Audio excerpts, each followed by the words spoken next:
Hello everyone, welcome to my channel. I am Neha Narang. तो आइए आज की क्लास स्टार्ट करते हैं। आज की क्लास में हम NTA नेट म्यूज़िक का पेपर सोल्व करने जा रहे हैं। ये जो पेपर है नवंबर 2020 में हुआ था। इसमें जो है आपके टोटल 100 क्वेश्चंस आते हैं। आज हम सिर्फ 25 क्वेश्चन ही सोल्व करेंगे। बाकी की जो क्वेश्चंस हैं हम अपने आने वाली वीडियो में सोल्व करेंगे। तो इससे पहले जिसने भी मेरे चैनल को सब्सक्राइब नहीं किया है तो चैनल को ज़रूर सब्सक्राइब कर लें। तो आइए आज का पेपर सोल्व करते हैं। फर्स्ट क्वेश्चन है, इसमें भरत द्वारा वाद्य समूह को दिया गया नाम है। वाद्य मंडल, वृंदगान, कुतुब या फिर वाद्य वृंद। तो इसका जो राइट आंसर है वो है कुतुब। भरत ने जो है इस कुतुब को 3 भागों में बांटा था। तत्कुतुब, अवनत कुतुब, नाट्यशास्त्र कुतुब। ठीक है, इनमें से अवनत वाद्य है प्रणव, प्रभावती, कटताल, पाविका। अवनत वाद्य ऐसे वाद्य होते हैं जो चमड़े से बने हुए होते हैं, ऐसे वाद्य जिन पर जो है चमड़े का जो है प्रयोग किया जाता है। तो इसका राइट आंसर है आपका प्रणव। स्वर समूह के एक स्वर को जब कुछ जोर देकर बजाया या गाया जाता है तो वो निम्नलिखित में से कौन सा गमक है? वली, तिरिप, त्रिभिन्न या फिर लीन। तो इसका राइट आंसर है तिरिप। तिरिप में क्या होता है, इसमें जो स्वरों का प्रयोग है वो तीव्र गति से किया जाता है। बाकी के ऑप्शंस को भी हम डिस्कस कर लेते हैं। वली जो गमक है इसमें क्या होता है, 4 स्वरों को बार बार शीघ्रता से इस प्रकार बजाते हैं कि उसका एक चक्र सा बन जाए। त्रिप में आपको बता ही चुकी हूँ कि इसमें स्वरों का जो प्रयोग किया जाता है वो तीव्र गति से होता है। त्रिभिन्न में क्या होता है, तीनों सप्तकों में एक जैसे स्वरों को गाया बजाया जाना आपका त्रिभिन्न कहलाता है। और लीन का मतलब है स्वरों पर अधिक समय तक ठहराव। ठीक है, फोर्थ क्वेश्चन देखते हैं। गजचंपा ताल की चौगुन का एक पल्ला कुल कितनी मात्राओं का होगा? देखो, गजचंपा जो ताल है सबसे पहले मैं आपको बता दूं ये 15 मात्राओं की ताल है। और एक पल्ला यानी कि एक आवर्तन कुल कितनी मात्राओं का होगा? तो ये क्वेश्चन आपको कैसे सोल्व करना है, सबसे पहले अगर कोई भी ताल क्वेश्चन आता है तो आपको उसकी मात्राएं जो है जरूर पता हो। तो गजचंपा ताल जो है आपकी कितने मात्राओं की ताल है? 15। और हमें बताना क्या है, चौगुन का एक आवर्तन। तो हम इसको 4 से जो है डिवाइड कर दें, क्योंकि हमें चौगुन का एक आवर्तन बताना है तो 4 से। मान लो तिगुन का बताना होता तो हम इसी ताल को अगर तिगुन बताना होता तो हम 3 से डिवाइड कर देते। ठीक है, तो हमें बताना ये चौगुन वाला है तो डिवाइड करेंगे तो क्या आएगा देखते हैं।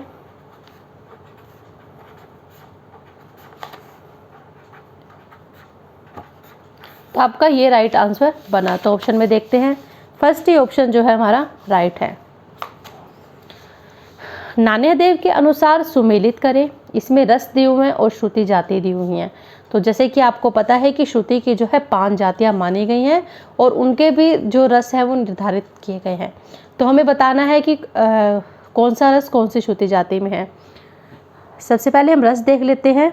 श्रृंगार रस, वीर रस, भयानक रस सभी रसों में प्रयुक्त। और जातियाँ दी हुई हैं आयता, करुणा, मध्या, दीप्ता। ठीक है, तो जो श्रृंगार रस है वो दीप्ता श्रुति जाति में आता है। और वीर रस जो है आयता में, भयानक रस करुणा में और सभी रसों में प्रयुक्त जो है मध्या। तो आपका इसका जो ऑप्शन राइट होगा वो है आपका लास्ट। ठीक है, 6th क्वेश्चन देखते हैं। चैती निम्नलिखित में से किस राज्य का सर्वाधिक लोकगीत है? जो चैती है ये, इसके पहले ऑप्शन देखते हैं, उत्तर प्रदेश, कर्नाटक, पश्चिम बंगाल और महाराष्ट्र। इसका राइट आंसर है उत्तर प्रदेश। चैती जो है होली के बाद जब चैत का महीना आरंभ होता है तब चैती गाई जाती है। इसके गीतों में भगवान राम की लीलाओं का वर्णन रहता है और इसमें अधिकतर पूर्वी भाषा का जो है प्रयोग किया जाता है। राजस्थान से संबंधित लोक शैली चुनिए। जांगड़ा, लाइहरोबा, हीर, करगम। तो राजस्थान से संबंधित जो लोक शैली है वो है जांगड़ा। लाइहरोबा जो है मणिपुर के उत्सव में से मुख्य उत्सवों में से एक है। यह नृत्य का प्राचीन रूप है और इसका जो शाब्दिक अर्थ है देवताओं का आमोद प्रमोद। और इसका थर्ड ऑप्शन दिया हुआ है हीर और फोर्थ है करगम। करगम जो है ये तमिलनाडु की लोक शैली है। 8 क्वेश्चन देखते हैं। नीचे 2 विवरण दिए गए हैं, एक कथन ए तथा दूसरा तर्क आर के रूप में अंकित है। अभिकथन ए कहता है कि शोध एक स्वतः पुष्टमान क्रिया है जिसका आदि तो है पर अंत नहीं है। ये बात सही है बिल्कुल कि शोध एक ऐसी प्रक्रिया है जिस शुरू तो की जा सकती है लेकिन उसके ऊपर हम कितनी भी जो है रिसर्च कर सकते हैं जिसका कोई अंत नहीं है। तर्क है आर यानी कि देखते हैं क्या कहा गया इसमें। एक शोध अध्ययन से प्राप्त निष्कर्ष के पश्चात उस विषय पर कोई अन्य शोध अध्ययन नहीं किया जा सकता। ये बात गलत है कि हम उसके ऊपर बार बार रिसर्च जो है की जा सकती है। उपयुक्त कथनों के आलोक में निम्न अंकित विकल्पों में से सर्वाधिक उपयुक्त उत्तर चुनें। फर्स्ट ऑप्शन में कहा गया है कि ए और आर दोनों सही हैं। नहीं, ये ऑप्शन गलत हो गया क्योंकि आपका अभिकथन तो ठीक था लेकिन जो तर्क है वो आपका सही नहीं था, तो फर्स्ट ऑप्शन आपका वैसे ही गलत हो गया। सेकेंड ऑप्शन रेड करते हैं, ए और आर दोनों सही हैं। ये भी गलत हो गया क्योंकि आर जो था वो सही नहीं था। थर्ड ऑप्शन ए सही है परंतु आर सही नहीं है, तो आपका थर्ड ऑप्शन जो है राइट माना जाएगा। निम्नलिखित में से प्राथमिक आंकड़े के 2 अनिवार्य स्रोतों का चयन करें। साक्षात्कार, जर्नल, पुरालेख शास्त्र, पुस्तकें, समाचार पत्रिका। तो इसका जो राइट आंसर है वो है आपका ऑप्शन देखते हैं पहले, केवल कै व अड़, केवल ख व अड़, केवल कै व गै, केवल गै व घै। तो इसका पहले राइट ऑप्शन देखते हैं साक्षात्कार और पुरालेख शास्त्र का, और ग आएगा तो आपका थर्ड ऑप्शन राइट होगा। इनमें से घन वाद्य है एक तारा, कर चक्र, जय घंटा या फिर खोल। तो इसका राइट आंसर है जय घंटा। इस पेपर में आपके जो है तालों से संबंधित और वाद्यों से संबंधित क्वेश्चंस काफ़ी आए हुए हैं। 3-4 क्वेश्चंस आपके तालों से हैं और 2-3 क्वेश्चन जो है आपके वाद्य से संबंधित है। जैसे कि घन वाद्य पूछा गया है, सुशीर वाद्य पूछा गया है, ठीक है। निम्नलिखित में से सर्वप्रथम किसने श्रुतियों के नामों की चर्चा की है? मतंग, भरत, दतिल या फिर नान्यदेव। तो इसका राइट आंसर है नान्यदेव। देखो, आप कभी भी नेट के एग्ज़ाम की जब तैयारी कर रहे हैं तो इस टाइप के क्वेश्चंस बहुत पूछे जाते हैं कि सर्वप्रथम जैसे राग का जो प्रयोग है वो किसने किया था। तो इस टाइप के क्वेश्चन जो है काफ़ी ज़्यादा आते हैं, तो आप इस टाइप के क्वेश्चन जो है अच्छे से लर्न करें। 12th क्वेश्चन देखते हैं। सुमेलित करना है, या आपको ताले दी हुई हैं, रूपक ताल, झप ताल, एक ताल, और बताना है इनकी ताली खाली, ठीक है। तो मैं आपको पहले दिखाई देती हूँ। सबसे पहले हम बात करेंगे रूपक ताल की। रूपक ताल में जो है आपकी 7 मात्राएं हैं और ताली खाली बताना है। तिन, तिन्ना, धिन्ना, धिन्ना इसके बोल हैं। अब आप देख रहे हो खाली 1 है रूपक ताल में और जो ताली है वो आपकी 2 हैं। तो इसका ऑप्शन देखते हैं कौन सा राइट होगा। 2 ताली और 1 खाली, इसका फर्स्ट ऑप्शन ही राइट है। अब बात करते हैं हम झप ताल की। झप ताल जो है आपकी 10 मात्राओं की ताल है और इसके जो बोल है धिन्ना, धिन धिन्ना, तिन्ना, धिन धिन्ना। इसमें आप देख रहे हो 1, 2, 3, ये 3 ताली हैं और 1 खाली है। तो 3 ताली और 1 खाली, तो यानी कि आपका फोर्थ ऑप्शन राइट होगा। इसके बाद हम बात करेंगे एक ताल की। एक ताल में 12 मात्राएं हैं। इसके बोल है धिन धिन धागे तिरकिट, तुन्ना, कत्ता, धागे तिरकिट, धिन्ना। तो इसमें आपके क्या है 1, 2, 3, 4 ताली होगी और 1, 2, 2 खाली, 4 ताली और 2 खाली। तो आपका सेकंड ऑप्शन राइट बना। आड़ा चौताल, नेचुरल सी बात है कि अभी ऑप्शन रहेगा तो यही होगा, लेकिन फिर भी हम आड़ा चौताल के बारे में पढ़ेंगे। आड़ा चौताल जो है आपकी 14 मात्राओं की ताल है। इसके बोल है धिन धिन, धा तिरकिट, तो ना, कत्ता, धिन धिन, ना धिन, धिन्ना। इसमें क्या है आपकी, देखते हैं हम कितनी ताली हैं। 1, 2, 3, 4 आपकी ताली है और 1, 2, 3, 3 आपकी खाली हैं। और जो आप तालों के क्वेश्चंस हैं ये बहुत अच्छे से किया करें क्योंकि नेट के एग्ज़ाम में ये क्वेश्चन ज़्यादातर आते हैं। मेनली आपको जो ताल की मात्राएं ज़रूर पता हो और सेम ताली और खाली ये भी पता हो। तो इसका जो आपका राइट ऑप्शन बनेगा वो है आपका थर्ड। नेक्स्ट क्वेश्चन हम सोल्व करते हैं, ये भी आपका ताल से ही संबंधित है। समान मात्रा ताली खाली और विभाग युक्त ताल है। देखो, अगर सबसे पहले तो हमें वो ताल देखनी पड़ेगी जिसमें समान मात्राएं हैं, मतलब जिन ताल की मात्राएं जो है समान है। सबसे पहले हमें ताल पता होनी चाहिए कि पंजाबी ताल की कितनी मात्राएं हैं, तो इसकी हैं 16। पंचम सवारी की बात की जाए तो इसकी हैं 15, और लक्ष्मी ताल की बात की जाए तो इसकी हैं 18, और जत की बात की जाए तो इसमें है आपकी 16 मात्राएं। ठीक है, तो हमें सबसे पहले समान मात्रा वाली ढूंढनी है। तो पंजाबी और जत ताल जो है 16 मात्राओं की है, तो नेचुरल सी बात है ताली खाली भी उसके भाग भी जो है सेम ही होंगे। तो इसका राइट ऑप्शन देख लेते हैं, पहले क्या बनेगा हमारा क और घ, तो आपका थर्ड ऑप्शन राइट होगा। अब मैं आपको बता देती हूँ कि पंजाबी ताल और जत ताल, ये देखो पंजाबी ताल 16 मात्राओं की ताल है और जत ताल भी आपके 16 मात्राओं की ताल है। विभाग भी सेम है, 4-4 मात्राओं के 4 विभाग हैं, इसमें भी आप देख रहे हैं कि 4 विभाग हैं।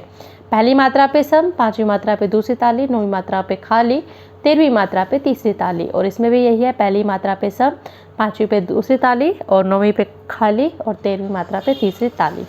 इसके बोल देखते हैं, धा धी क, धा धा धी क, धा ता ती क ता, धा धी क धा।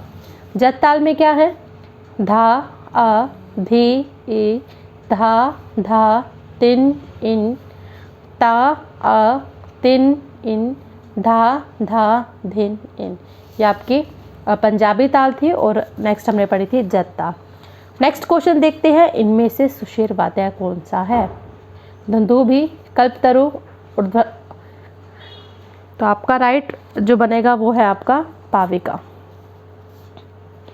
निम्नलिखित तालों को मात्राओं के उतरते क्रम के अनुसार सही क्रम में चुनें। हमें इनको उतरते क्रम में लगाना है, यानी कि सबसे पहले जो है आपकी ज़्यादा मात्राओं वाली ताल आएगी। तो पहले हम देखते हैं कौन कौन सी तालें दी हुई हैं। गज जंपा जो ताल है वो 15 मात्राओं की है, जत ताल 16 मात्राओं की है, दीप चंदी जो है आपकी 14 मात्राओं की, और खेमटा जो है 6 मात्रा की आपकी ताल है। तो सबसे पहले आपकी जत ताल आएगी क्योंकि ये 16 मात्रा की है। तो ऐसा ऑप्शन जो आप देख रहे हो जत ताल वाला वो ख और ग का है। तो जत के बाद आपकी गज झंपा आएगी, जबकि आपका सेकंड ऑप्शन रॉन्ग हो जाता है और फोर्थ ऑप्शन ही आपका राइट बनेगा। जत ताल में आपकी 16 मात्राएं, गज झंपा में 15, दीप चंदी में 14 और खेमटा में 6, और कुछ लोग जो है खेमटा में 12 मात्राएं भी मानते हैं। तो फोर्थ ऑप्शन जो है आपका राइट होगा।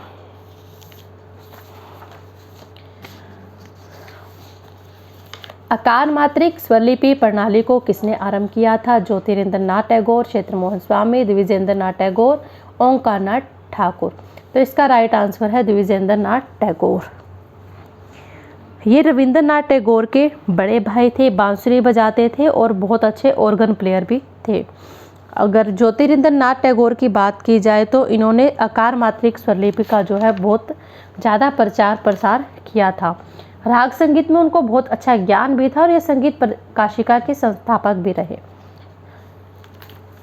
अब हमें 17 क्वेश्चन है, निम्नलिखित जो सूची दी हुई है उसको 2 के साथ सुमेलित करना है, यानी कि मिलाना है। आक्षिप्तिका, कुमुदती, झंपा ताल, कुरूला, और सूची 2 में श्रुति, अनुता, गमक, अल्पना। आक्षिप्तिका ये है आपका अल्पना, कुमुदती आपकी जो है श्रुति है, झंपा ताल अनुदता, और कुरूला यानी कि गमक से संबंध रखते हैं। ठीक है, तो इसका जो राइट ऑप्शन होगा वो है आपका फर्स्ट।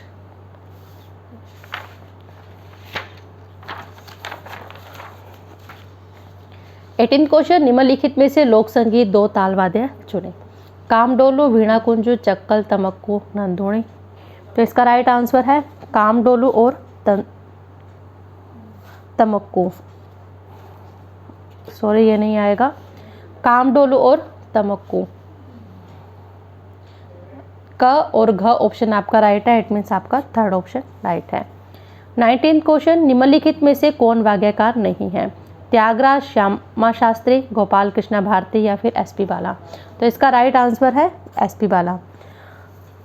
वाग्यकार वो होते हैं जो स्वर और पद दोनों ही रचना के ज्ञाता हों। अगर वेस्टर्न म्यूज़िक की बात की जाए तो इन्हें कंपोज़र कहा जाता है, यानी कि जो म्यूज़िक को कंपोज करे, जो बनाता हो। और एसपी बाला जो थे वो क्या नाम है, बहुत अच्छे सिंगर थे, बहुत अच्छे एक्टर भी थे ये, लेकिन एक कंपोज़र नहीं थे ये। 20th क्वेश्चन, निम्नलिखित में से मार्ग ताल हमें चुननी है। ये आपको तालें दी हुई हैं, तो आपको बताना है कि कौन सी जो है ताल है, मार्गी ताल है। तो मैं आपको बता दूं, भरत ने जो है 5 मार्गी ताल मानी है, और मार्गी जो ताल है वो 5 ही मानी गई हैं। और जो इनके नाम हैं चतुष्पुट, चाचपुट, षट पिता पुत्र, उद्घट और संपेष्टक। तो इसमें क्या है, जो आपके ये मार्गी ताल 5 ही माने गए। किसी विद्वान ने इसमें, कोई भी संगीत विद्वानों ने कोई भी इसमें परिवर्तन जो है नहीं किया।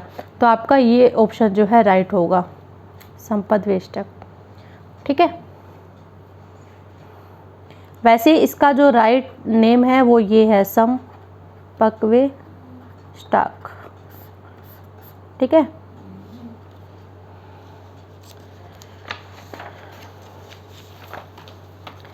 पंचम की दूरी बतानी है हमें। षड़ज से 13वीं श्रुति तक की है, षड़ज से 9वीं श्रुति, षड़ज से 12वीं श्रुति या षड़ज से 5वीं श्रुति। पंचम की जो दूरी है वो कितनी है षड़ज से? तो फर्स्ट ऑप्शन ये आपका राइट है। मैं आपको बता देती हूँ कैसे। देखो, अगर आधुनिक काल की बात की जाए तो सा जो है हमारा पहली श्रुति पर है, और रे जो है हमारा 5वीं श्रुति पर है, और ग जो है हमारा 8वीं श्रुति पर है, म जो है 11वीं श्रुति पर, प जो है 15वीं श्रुति पर, ध जो है 19वीं श्रुति पर, और जो नी है हमारा 21वीं श्रुति पर। तो हमें सा से लेके पा तक की जो है दूरी बतानी है, इसमें कितनी श्रुतियाँ आपकी आती हैं। तो देख लेते हैं। 2,